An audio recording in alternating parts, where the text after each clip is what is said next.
Hello, everyone, and welcome to the Literacy View World Literacy Summit Recap. So, Judy and I uh, held off on discussing all our adventures at the World Literacy Summit because we were waiting for the videos to come out. So, in case you didn't know, every presentation was recorded and will be shared shortly. In any case, we were holding off and we think it's coming out soon. So hopefully, all the presentations that we talk about tonight, you'll be able to follow up, including ours. So hopefully, you'll be able to catch podcasting for professional development. We had a lot of fun, and we're going to be talking about people we met and what we saw, what we learned, and we hope that you get something out of it. By the way, we started the Literacy View Consulting Services. So check out our website. You could always email us at FaithandJudy@gmail.com. That's FaithandJudy@gmail.com. And find out what's happening with us this summer as we plan retreats with school districts. So hope you get some information, pass it on to administrators. We're really excited about it. And if you want to get our full list of services, because we do everything, we'll fly out to you, we'll do everything under the sun in terms of professional development, and it will look like the most engaging, interactive professional development ever. Go to theliteracyview.com. All right. So that's our website where everything's on there. So wait, Faith, be honest. Our literacy services will be a no BS kind of situation. What do you think? You know what? It's going to be kick-ass fun, and people will learn something, that's for sure. And it's going to be fun, nothing boring. And I think it's going to be a true success. I'm so excited. Faith, let me see something. Can you show me what you're wearing today? You're looking kind of good. You too, honey. All right. Yeah, we did. Wait, let's tell everybody honestly. Did we plan on wearing our merch today? Together? No. Let's show them what we got, Faith. Oh my God. Where's the evidence? And you see mine, right? All right. I think people saw enough of our boobs for tonight. All right, let's go. So, interesting story today, Judy. So I had a garage sale at my house, and one of the people we had on in the past, Sherry Vale, that's when we had the parents on with their children, talk about all the things that they've done. These were the badass moms. So one of our badass moms came to my garage sale and she gave me an update. Did you know she was coming? No.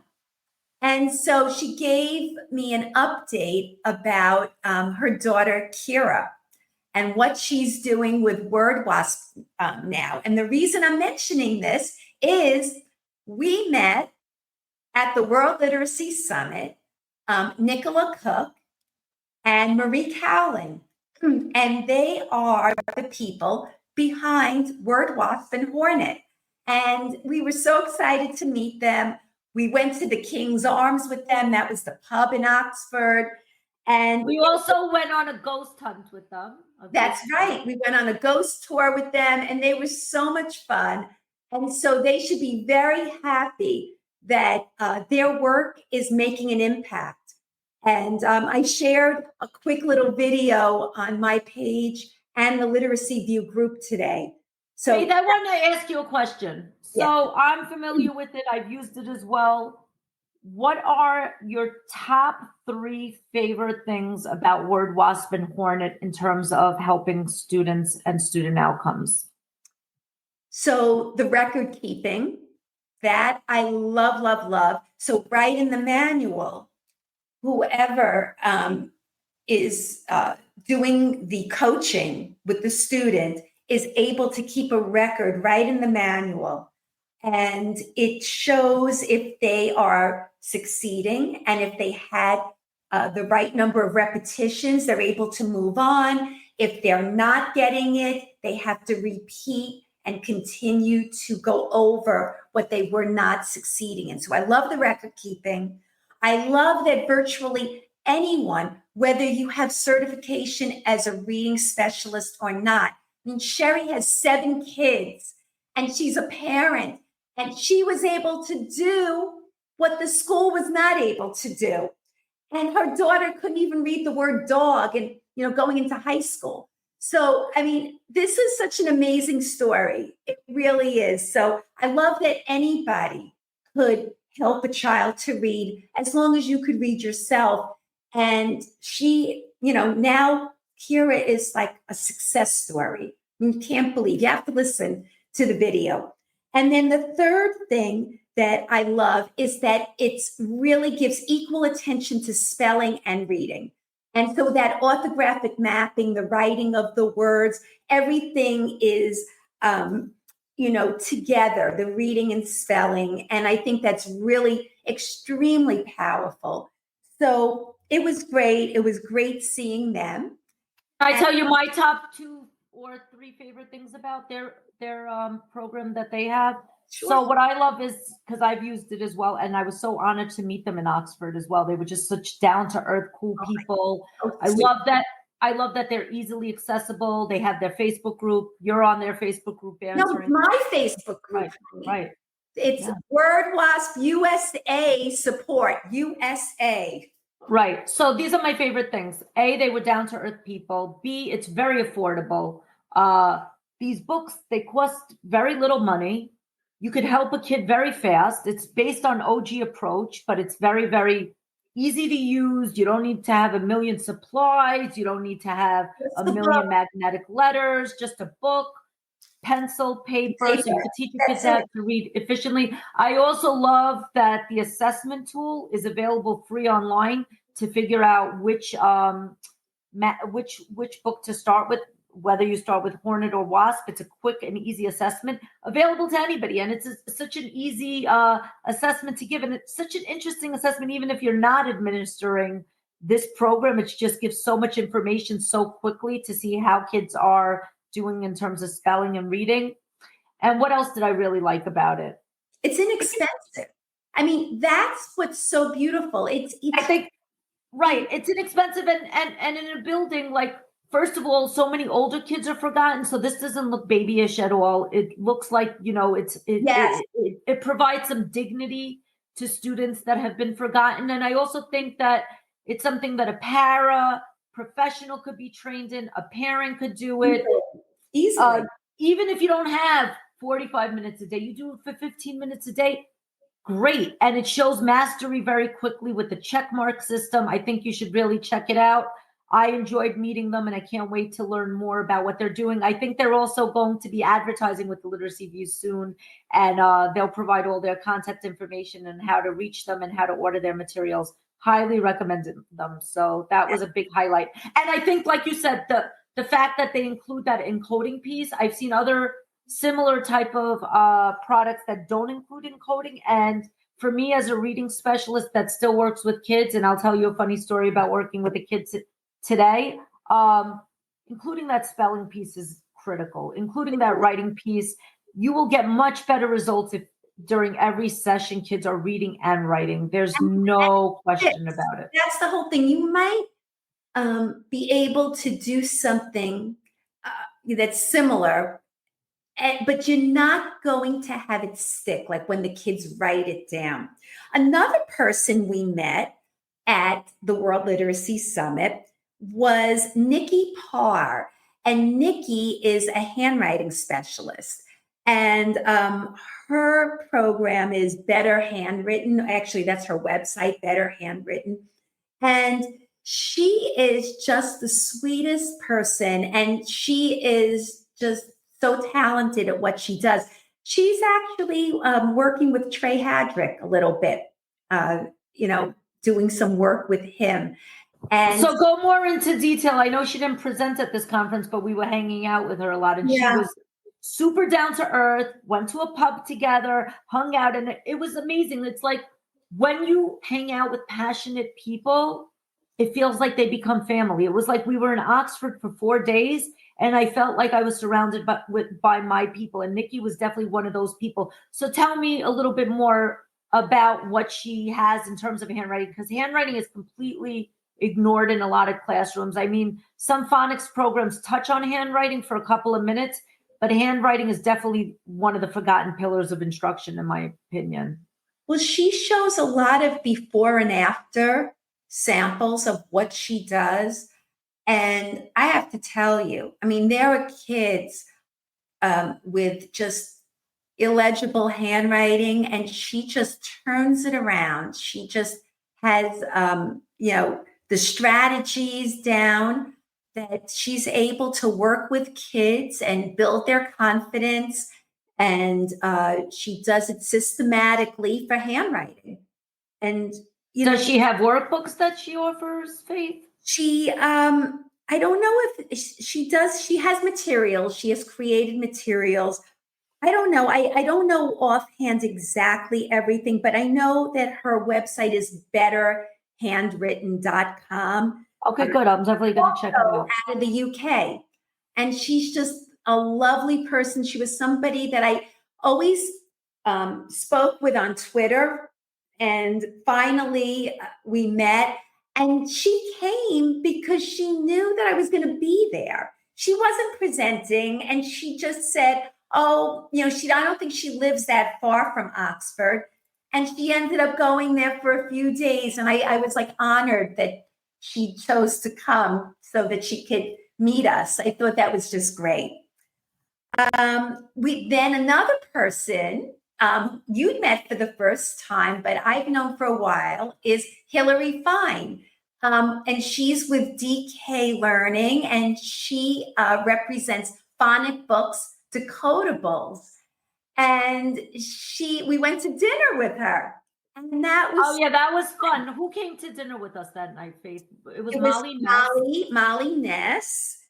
And who else? Did Carrie come with us that night? Carrie was there, yes. Carrie Coder League.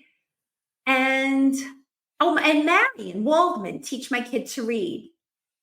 And Beth Bever. That was super fun. Yeah, Beth was there too. Here we were presenting and doing crazy things. And then the best part was that we all got to have girl time, hang out, just chill out, have dinner. And so thank you, Hillary. That was wonderful. And she organized that dinner. It was so lovely. And we actually just recorded an episode, which will be released either before or after this recording, where we highlight decodable text that we think is outstanding. Because you know what? Not all decodables are created equal. And Hillary and Phonic Books create some products that are definitely high quality. So she represents them. She's not an author, but she's been representing phonic books for a long time. Yeah. So you mentioned Molly, and Molly was the keynote at the World Literacy Summit. Quite an honor, Molly, and did a really nice job. What was your biggest takeaway from what Molly was saying on stage that night or that morning? She was day one, I think, or day two. She was like the kickoff keynote. I mean, she was day one. She was day one. So what was your biggest takeaway from when Molly was talking, Faith?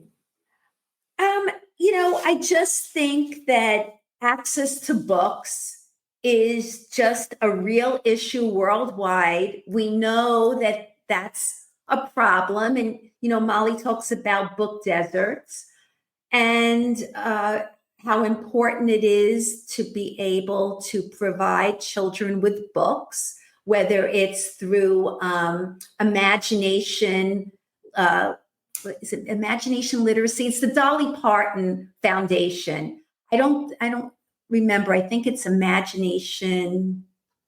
I can't remember the second part, but something where they get books. They give out books every month, one book a month for a child through age 5. And so that's really exciting. And I just think her message is so important that, we need to do something to level the playing field for sure.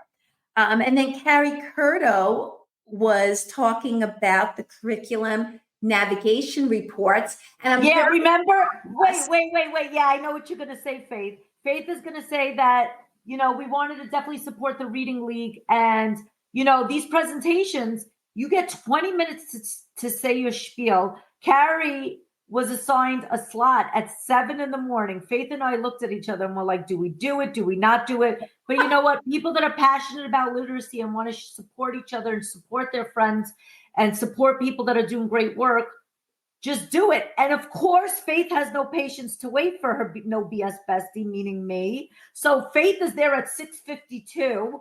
Then there I am running in the streets of Oxford by myself because my partner Paul is having a free breakfast with Faith's husband Mitch because he got a freebie because I was gonna run to see Carrie. So there we are. We saw Carrie in the morning, 7 o'clock. We went to show our support. So tell us more about what we saw, Faith. So, we wanted to be there for Carrie, and it was the same day that we were presenting. And so we had to have our heads examined to get up that early and run there. So, Carrie, I hope you appreciate it, but we were there.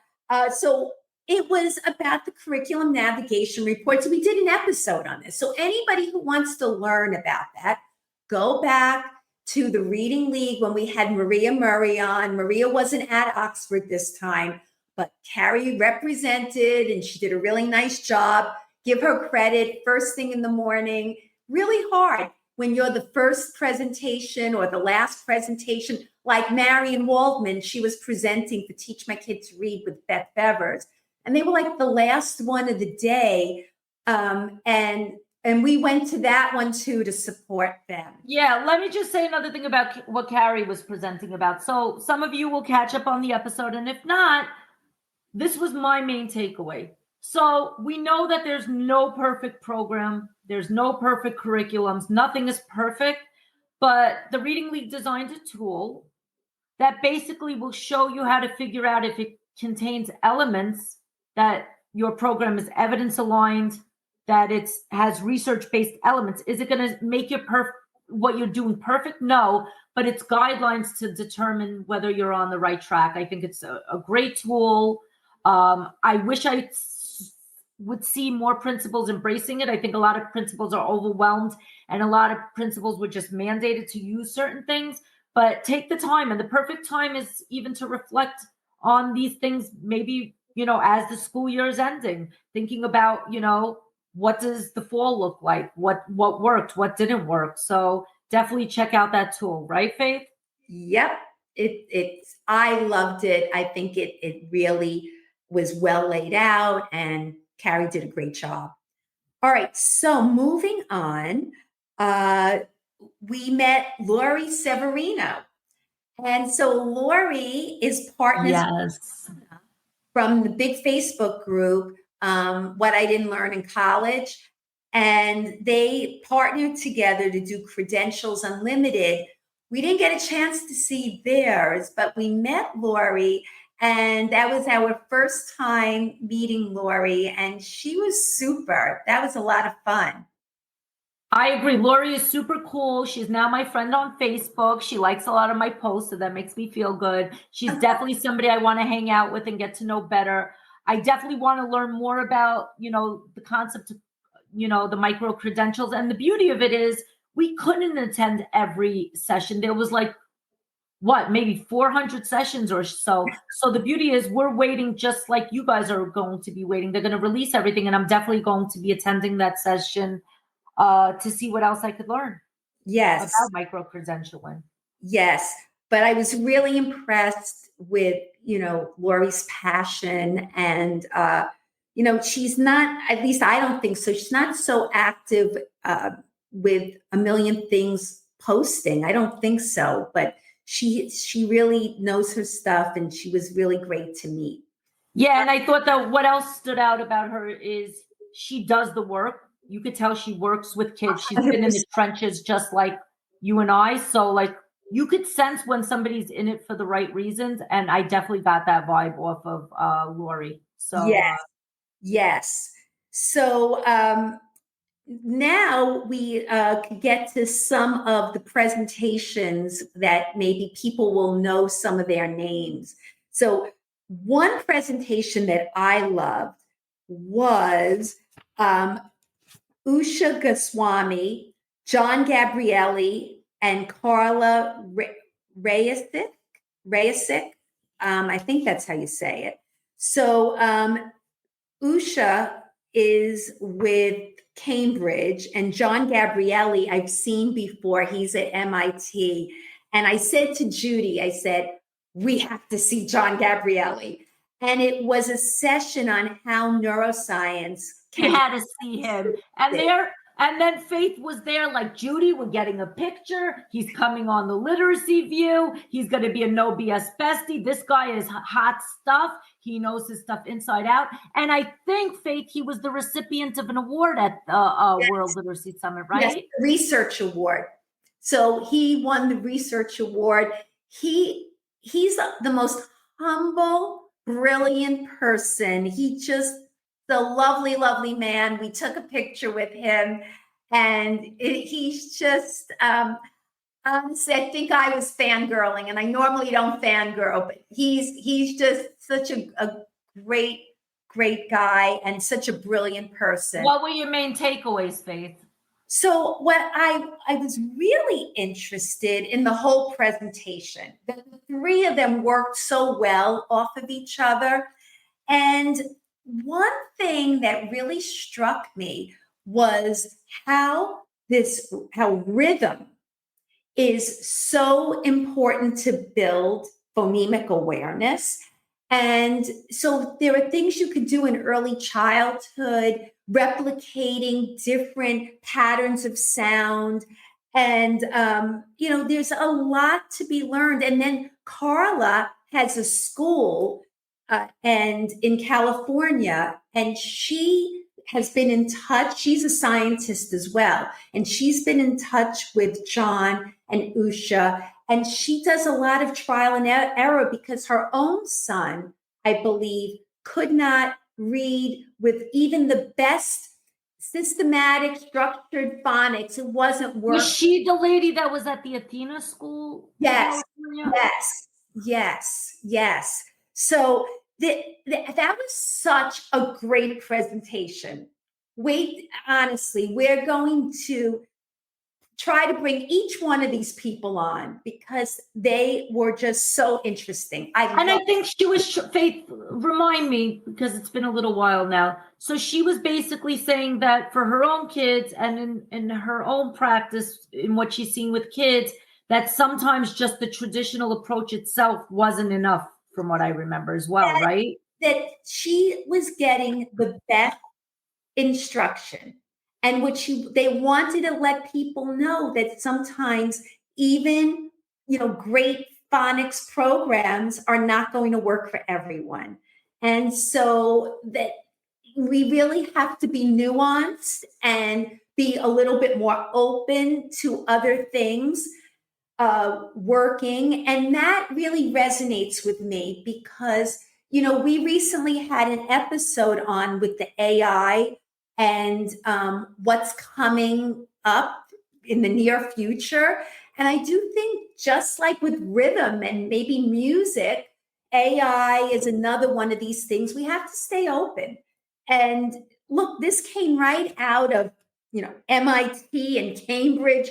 This is not, nonsense here. There's a lot going on that people don't know about. And right away, they're quick to say snake oil. But you really have to delve in a little bit deeper. Right. And you have to wait for evidence to come out and extensive meta-analysis and all of that stuff. You have to wait because, things that we can have opinions on, we might be wrong or we might be right. But until there's hardcore evidence, and sometimes also people want to, try different things before the evidence is fully out. And that's okay too. People are sometimes in a different place on where they feel. And sometimes people want to try things in pilot stages or Some people are more open-minded than other people. So it just really depends on where people are. You know what bothered me a little bit about the conference, though? I have to say something.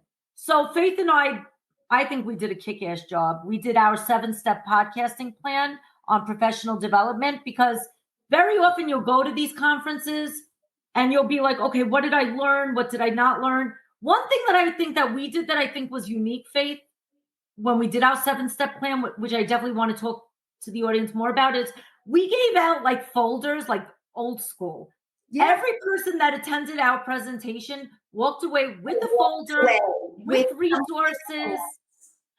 I didn't get a lot of those resources from other people. So like they had great presentations. Yeah, just their business cards. That's the only thing we walked away with were business cards. But we have right now value. And that's hard, because like when you go to these conferences, you're hoping you really take away something. And it's not easy, because not everybody's memory is great. Not everybody's going to have an episode like Faith and I are, where we're talking about our takeaways. But that's something I'm passionate about. And that's why we started this whole concept of Takeaway Tuesday, because how often do you go to these conferences? You met somebody nice, you connected, you hung out at a pub, but you really don't know what you're going to take away from it. So I think that's something to think about. And that's something that was missing for me a little bit at the conference. Like I didn't walk away with a lot of resources. Like I would love to walk away with more articles and more research, but now I have to schlep or go online and look at all these websites. It's overwhelming, Faith. What do you think? Well, I would have liked walking away with a cup of coffee. I mean, I have to say, the World Literacy Summit, you got to give people coffee. I'm sorry. The first day we were there, 7:00 in the morning, you couldn't find a cup of coffee. So Faith was nice enough to stop into a little coffee shop on the way. And I think she treated some people, because she's a generous woman, to a cup of coffee in Oxford. I mean, walking the streets of Oxford. By the way, Oxford itself looks like a fairy tale. It looked like we were in like Harry Potter's bedroom or world. It was just everything. It's the most beautiful place in the world. And despite not getting my morning cup of coffee, we did get a fabulous dinner out of them, though. That's another story. But I would go back in a heartbeat. The next conference is in 2027. I would go back. Initially, when Faith and I were going, I'm like, okay, this is one and done. And now I'm like counting the minutes, praying that I get to go to this again, because that's how damn fun it was. I mean, the people we hung out with, the energy. Wait till we tell you some other funny stories. Really fun stuff. So, well, before we get to some of the funny things, another session that I absolutely loved. And I don't think you attended this one with me, Judy. This one was with Dr. Alex Chu, and he's the executive director of Reach Out and Read. And he presented with people we had dinner with. They were sitting to my side for that formal dinner. And that was Dr. Shabnam Lanewala, Dr. Lindsay Burkhart, and Susanna Holzenbeck.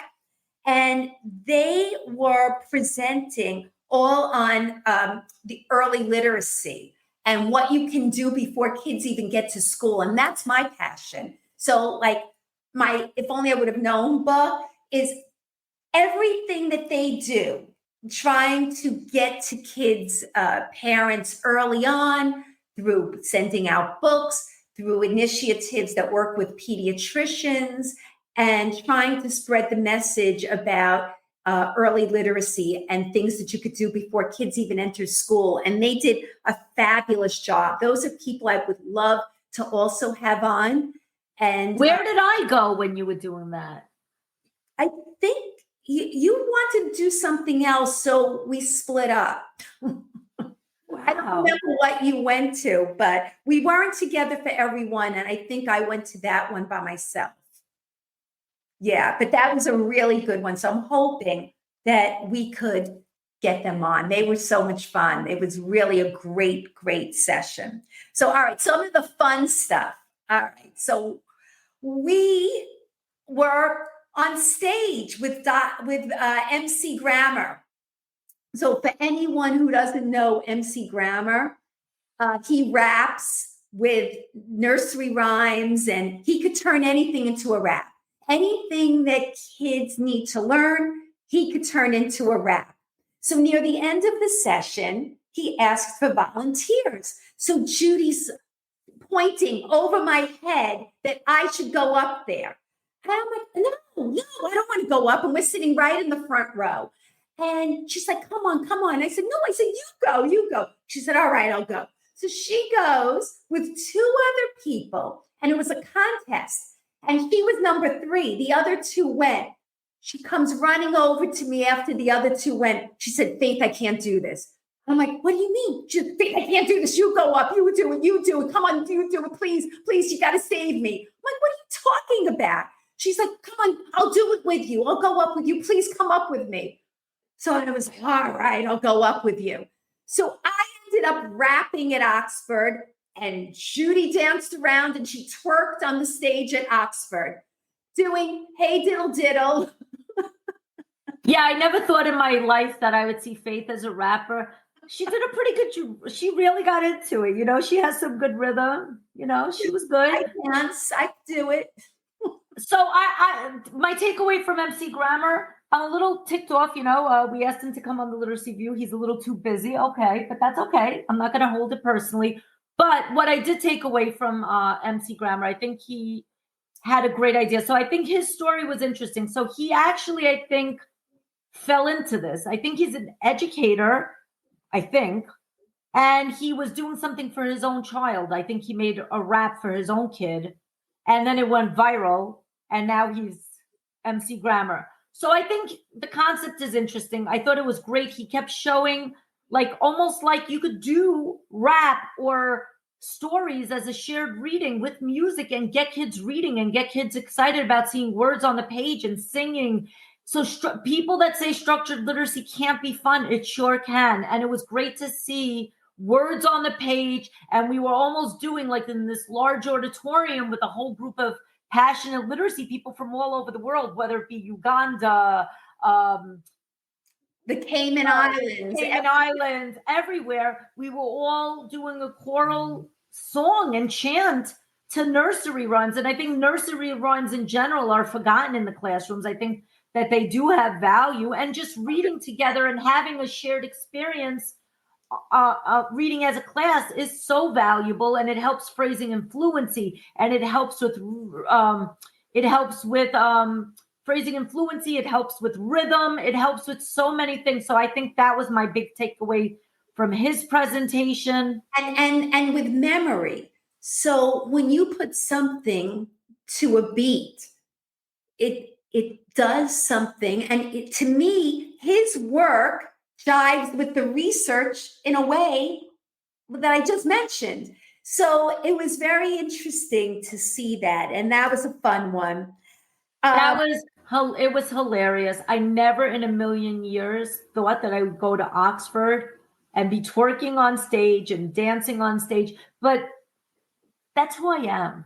And people that say structured literacy people are boring, Faith, do you think we're boring?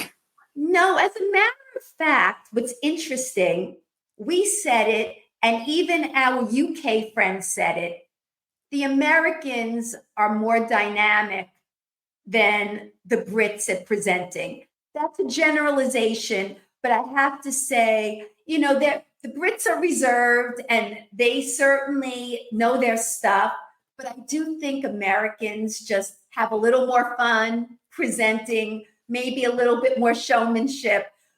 But there was a big difference when I watched Americans present compared to people from the UK. What did you think? I don't know if I noticed it so much. The UK always fascinates me. I know what you're saying a little bit. Yes, they're maybe more reserved than we are, but I think that their content and their knowledge and 100%. That goes without saying. So I could take the less twerking from because what they have to say is often they're exceeding us in so many ways. I mean, what was the latest thing? Like I think I just learned that, the way they teach nonsense words is very unique in the UK. And we also ran into Kathy Rassel on stage, right?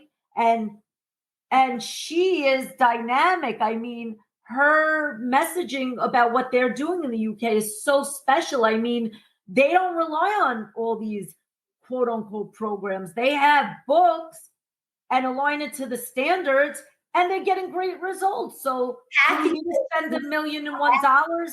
What'd you say? Kathy said she wants to come back on the literacy. What'd you take away from Kathy Rassel's message in the UK? What were your main takeaways from her?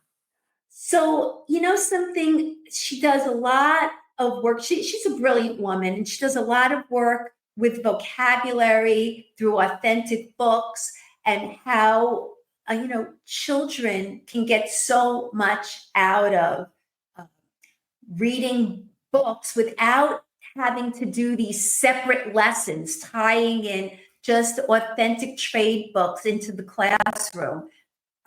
She's just fabulous. I had a conversation with her about what's going on here in the United States with what the hot topics are. And she's like, bring me back.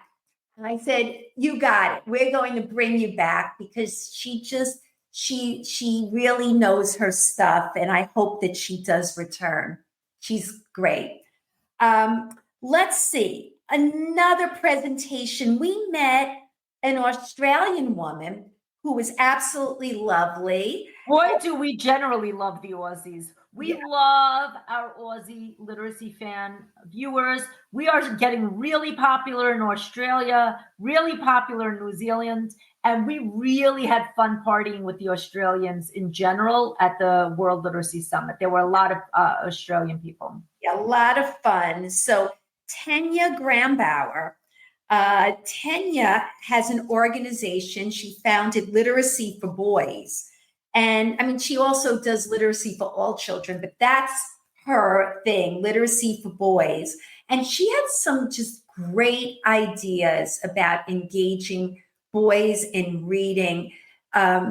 She mentioned the idea of really taking their interests and running with it to get them to read and giving them a reason to go read. She just did a really great presentation. She's someone who wants to come on the show as well. What did you get out of Tanya's session? Well, first of all, I'm a boy mom, so I've always loved working with boys in general.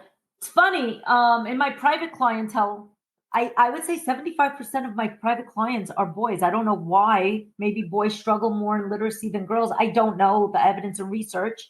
You might know that more than I do, but everything she said kind of validated what I already kind of knew, but I'm really passionate about. I think boys very often in education are misunderstood.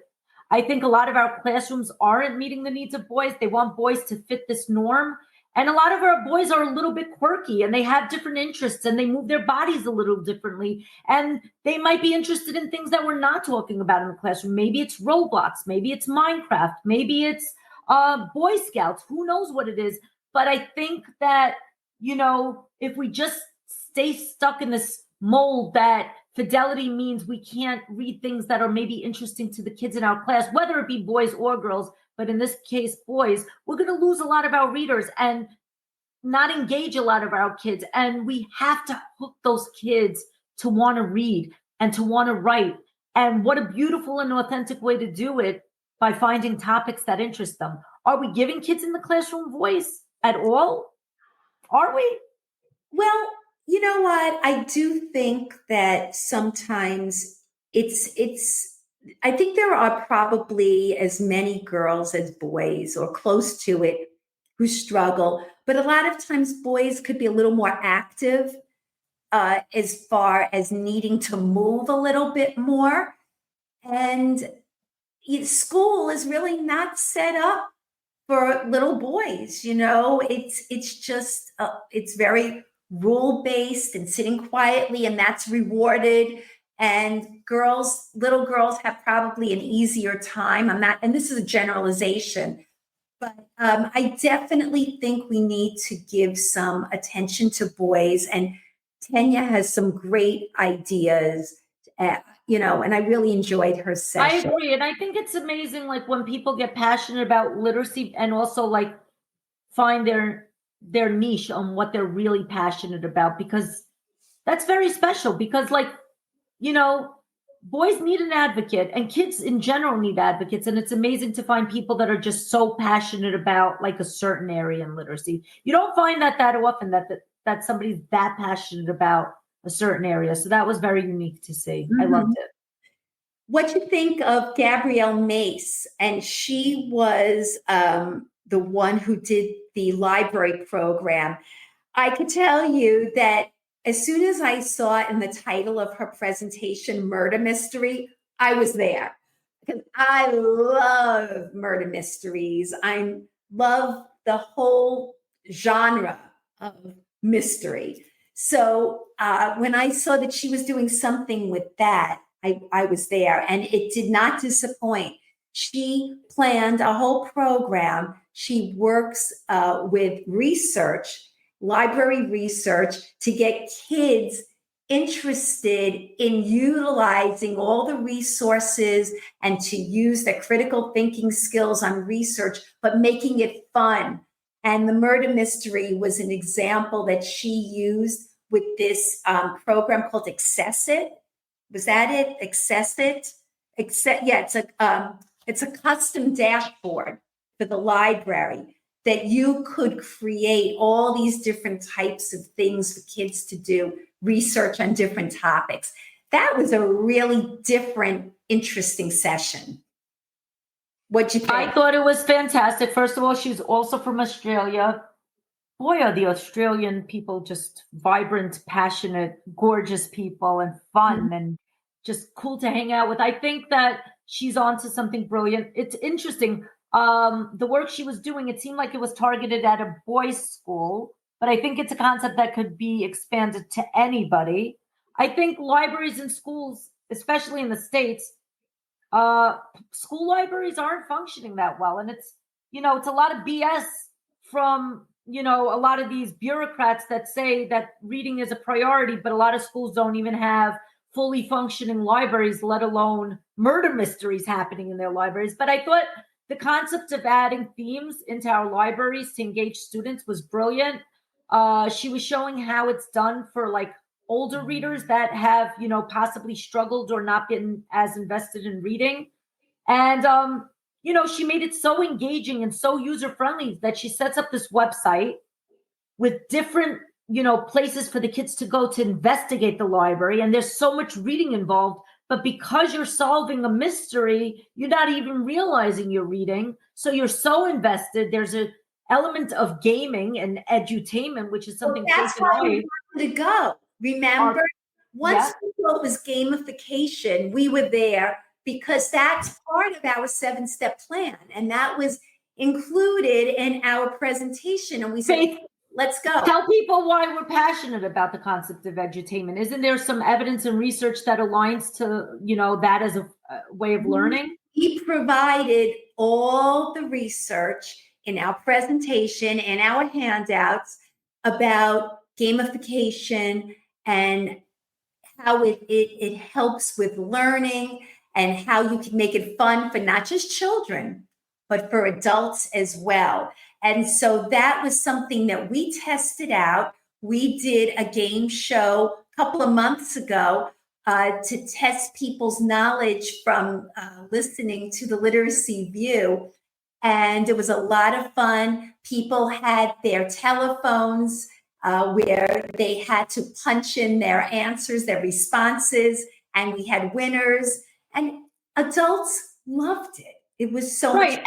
And the beauty of edutainment as a concept, you could do it digital. You could do it old school. The thing that we're doing with edutainment that we presented in Oxford and ties into what we saw with the library presentation is we had games where people are holding up true or false, but BS or cheers. And now it's like catching on like wildfire. So edutainment doesn't have to be digital. It could be old school. It could be new school. But I think my main takeaway from that presentation is let's make our learning more immersive. Let's make it thematic. Let's make it fun. Let's make it something that kids are invested in. Let's gamify it. Let's our libraries don't have to be dull. Mhm. And they have to be used. And we want to make kids want to read. There's so many distractions out there.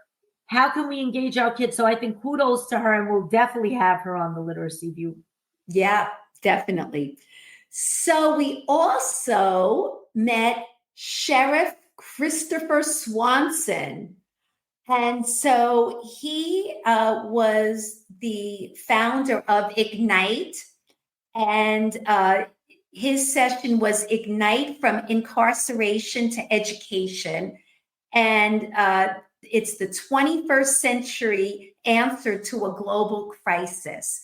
And his whole thing is about how he engages prisoners into the idea that he's going to listen. People want to feel heard and to listen and to actually follow through with trying to help the prison population. And he gained their Give a little bit of a backstory to his story. I think he was involved or around when George Floyd was murdered. Yes. So he kind of calmed the crowd down. There were a lot of irate people. Right. He's I think like his whole point was like, okay, people want, some people wanted to riot, some people, and he decided, what, why don't we just start listening to what's on people's mind? Because maybe we can calm things down when we actually start to have conversations. I thought that was really powerful, that concept. 100%. 100%. So, he is very interesting. I believe that he's a politician now. I think that he's running for some office. I don't remember. Was it governor? I'm not even sure. He's running for governor of, is it Michigan? I think it's Michigan. Yeah, I think you're right. I'm not really sure, but I think he's running for governor of Michigan. And I think his main message, from what I was gathering, is that everybody deserves a second chance. And now some people might feel that that's not right. It's hard to think about that, especially if somebody was convicted of a very serious crime. But the honest truth is that a lot of research says that a lot of people that are in prison can't read. And that's what I want to bring out. So how does this all tie into literacy? His whole thing is that if we help trying to get these prisoners up to a functional, age in literacy, in terms of being able to get through things, they could go out and get jobs. They become different people. It gives them, like you said, a second chance if they're able to read. A lot of these prisoners, many prisoners, had problems in school and could not read. So, he has a really interesting way about him. He definitely is passionate about literacy and about helping people. And he did actually 2 presentations. One was by himself, talking about the prison population and what he did to try to change things around, and he was recognized for that. But he also had a big impact on Jelly Roll. And Jelly Roll was one of the presenters there, and he presented with Jelly Roll the journey of a little boy from broken to beautifully broken. And that was Jelly Roll. Tell people who Jelly Roll is. Some people might not know. I as famous as Jelly Roll is, I didn't really know Jelly Roll, but he's apparently hot stuff in the music world, Faith. Right. I think he's like a country rapper or something, right? Yeah, you know what? His music, I only started to listen a little to want to know who he is, because I really didn't know. I heard his name, but can I just say something funny? So, my partner Paul attended, and Faith's husband was there. Paul was so excited because his girls are obsessed with Jelly Roll. Paul ran on stage to take pictures with Jelly Roll. And when he came back from this World Literacy Summit, nobody cared about Judy presenting. Everybody was like, wow, Paul, you took a picture with Jelly Roll. But Jelly Roll's story was interesting. So apparently Jelly Roll, I was Googling after, he had a history of, being in prison. He ran into hardship in life and so forth. But, when he became literate, his whole life turned around, and now he's one of, America's most famous musicians, and he turned around his life. And he gives back. He's very passionate about helping other people. That's what struck me, that he doesn't just take this lightly. He really. I think they added his name, Faith, to like the Literacy View Foundation. I think he's now like, what was he like? What is that when you're like now attached to the summits forever? What do you mean? The Literacy View Foundation? Like he's now he's part of the World Literacy. World Literacy Summit. Oh, I guess I don't know. I really don't know. He's like on their like official thing now. Like I think he's making it his mission to make sure that more people, especially people that have run into hardship like himself. I think he possibly had substance abuse and stuff, turn their lives around. I think that's a beautiful thing. Who knows? Maybe Jelly Roll's listening, and maybe Jelly Roll wants to come on the Literacy View. I know Faith did invite the sheriff. We're waiting to hear back. His team did write back to us. He did tell us at the summit. He walked up to us because we were impressed with the message that he had, and he said he's definitely coming on. So we're waiting to hear back from him. I hope it's not just that he flashed a nice smile at me. He was good looking. I'm not going to lie. He was I'm nice. telling you, all the women in the audience, I think they just wanted to see his smile. All right, moving on. Let's see. We had Sunita Gandhi. We had dinner at the same table as Sunita. And Sunita is somebody who founded the Disruptive Literacy Initiative, a roadmap for urgent global action. That was her session. And we ended up having dinner at the same table at the formal dinner, and we met her, and she's lovely. And I think she's going to be coming on the Literacy View. And this is my favorite story. I've told it now probably 2 or 3 times on the Literacy View, but just in case somebody doesn't know it, I'm going to tell the fast forward version of it. So I felt like we came full circle when we met Sunita at the Worldwide Literacy Conference. Faith and I were brought together by a woman named Mary. If you watch episode 1, 2, and 3, or maybe 4 episodes, Mary used to do the podcast with us. Mary quit, and that's fine. Nice lady. The blessing is that she brought Faith and I together, who are very passionate about this. So Mary was telling us about this lady, Sunita. We weren't even going to start a podcast. This all started because we were told there was this lady, Sunita, who does literacy in India, and Faith and I were invited to do a conference in India. Well, yeah, disruptive. I looked it up, disruptive literacy. And so I think it was going to be the Disruptive Literacy Conference. And Faith and I didn't know each other from a hole in the wall. I didn't know, am I going to like Faith? Is she going to be too SOR for me? Am I going to have a hard time? What am I getting into? But I love Faith. And Mary brought us together, so God bless her. I hope she's fine.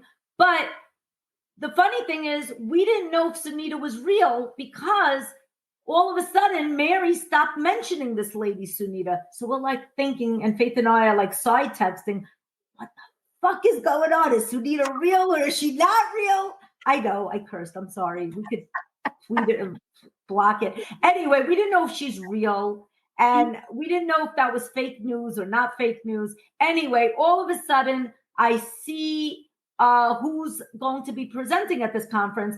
And I'm like, Faith, it says Sunita Gandhi. That must be the woman. Faith's like, come on, Judy, no way. I'm like, no, I think it's her. Then there we are at the World Literacy Conference. The dinner, we're like at this royal ball. It was magnificent. If I'm telling you the feelings that I had walking into this dinner will stay with me for the rest of my life. Faith looked like $1 million. Her husband looked fantastic. My partner, Paul, was being nice. Everything was great. We're walking. It looks like a Harry Potter world. And we sit down at the table and I see a name card on the table and it says Sunita Gandhi. I'm like, Faith, this cannot be happening. She's real. She's real. So, like a half hour into the dinner, I'm looking at Faith. Faith is looking at me. And then we decide to walk over to this beautiful angel of a woman, Sunito, who is real. And we tell her our story. She had no idea who we were. So that clearly shows that maybe Mary never really mentioned this to Sunita, or Sunita forgot. Sunita was charmed by us. We felt the energy in the room. She was passionate. She felt our beautiful energy. We felt her.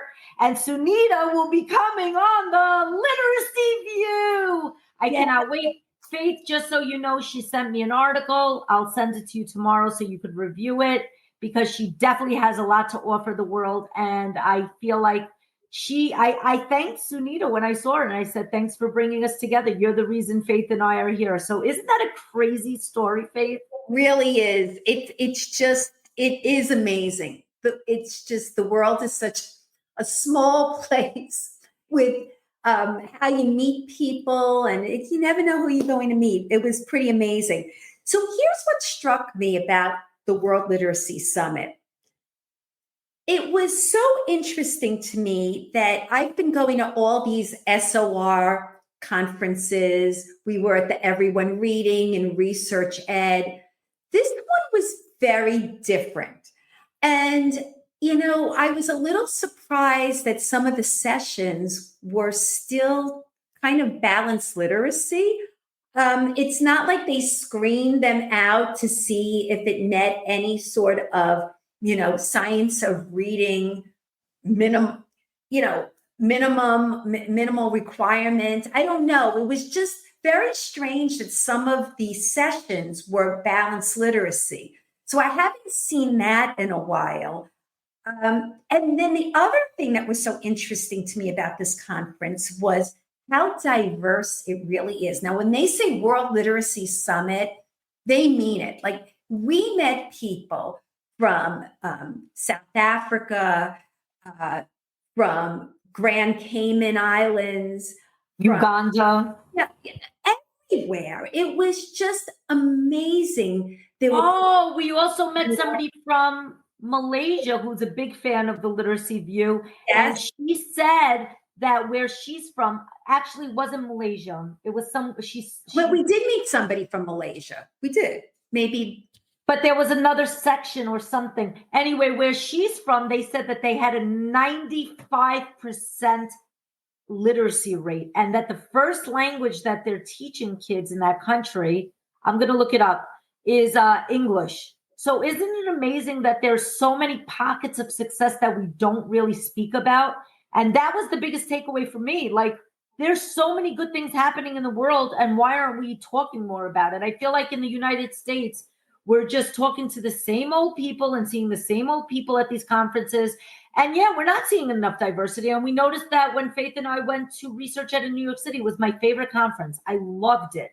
There were so many things about that conference, and I will be back year after year. But we saw more diversity in the conference at the World Literacy Summit. And you think, like, New York City, you would think there would be a lot of people, a diverse audience, and it really wasn't. So, it's just, this conference really definitely represented people from all over the world.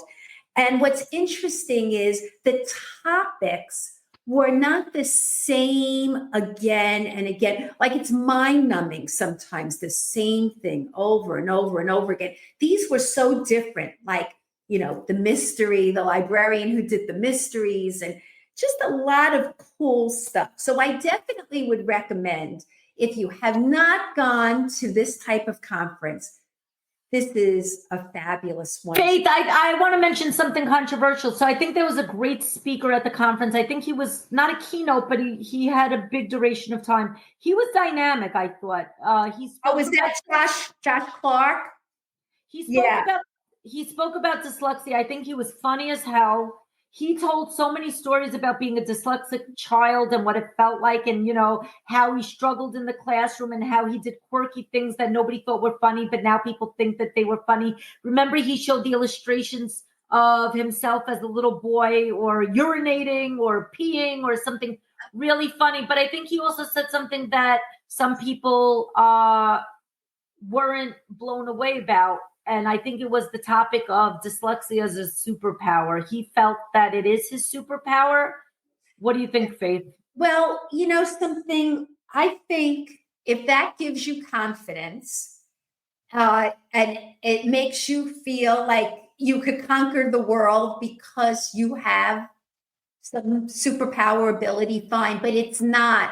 I mean, I want to be clear. There's no research to say that people with dyslexia have superpowers. I think what happens is they use their strengths and they develop their strengths because they have weakness in one area. They end up compensating, and maybe that appears to be a superpower, but whatever works for you. All in all, he was a lot of fun to listen to, really dynamic. I think he was dynamic. I think he was incredible. His energy, his zest, his passion. And you know what the most beautiful thing was to see how many of our dyslexic individuals in this world, they overcome their struggles in some way and just end up doing dynamic things. And I think that's the most important thing to remember, that, just because you have things that you're struggling with doesn't mean that you cannot, achieve. I do think the men also were definitely more animated than the women. I'll say, if I were to compare, definitely the male presenters were pretty memorable in terms of. I agree, Faith. That was a big thing that stood out to me too. I often find men in literacy are very dynamic.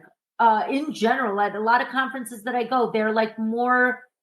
I almost feel like a lot of the men presenters had more zest and more humor and more just connected with the audience well. The country that I was mentioning that had the high literacy rate is a part of, it has cultural ties to Malaysia. It was Brunei. She said that they have a 95% success rate. So I want to reach out to her. I want to find out, why are they so successful? What are they doing? Yeah, it is interesting, but like you're right, you're definitely right. It's why aren't we looking at other parts of the world and seeing what they're doing? It was just a very interesting conference. And to tie everything up, we'll finish up right now. What was your favorite thing that we did in Oxford? Or what was the most memorable part of the conference? The most memorable, for me, it was really presenting with Faith for the third time. We did this presentation 3 times. And, it was about our 7-step podcasting plan. And, each time was such a great learning experience. I never really applied for a lot of conferences. Faith just, ran with this and applied to 3 different conferences, and I tagged along, and we presented the same content with different durations of time. One conference was like an hour and 20 minutes. One conference was like 45 minutes. And this one was 20 minutes. And, I'm like, oh my God, I'm flying to Europe to present for 20 minutes. But the big takeaway was, it was priceless to be able to get your message across to the world in such a succinct fashion, and to be so thoughtful of what's key that you want people walking away with, was such a unique and powerful experience. But also the challenge. Faith kept saying, like, this whole process, I don't know how we're going to do it.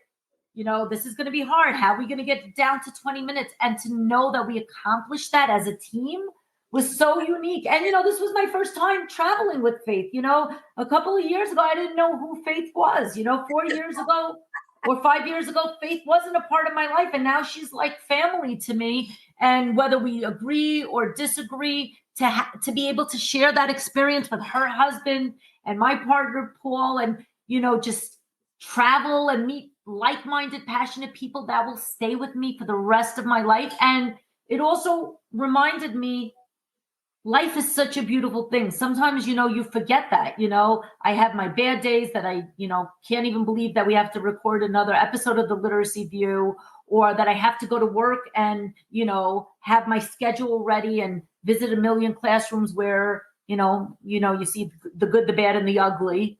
But life is a beautiful thing. And I think this trip inspired me to know that I still have so much I want to do, so many places I want to see, so many more people that I want to talk to. And I definitely got the travel bug. I mean, I can't wait till Faith applies to another conference and I say, sure, I'm going. That was number one for me. It wasn't seeing the famous people. It was just about the feeling of being with passionate, like-minded people like that. That feeling is just so special. Yeah, there was a lot of great energy.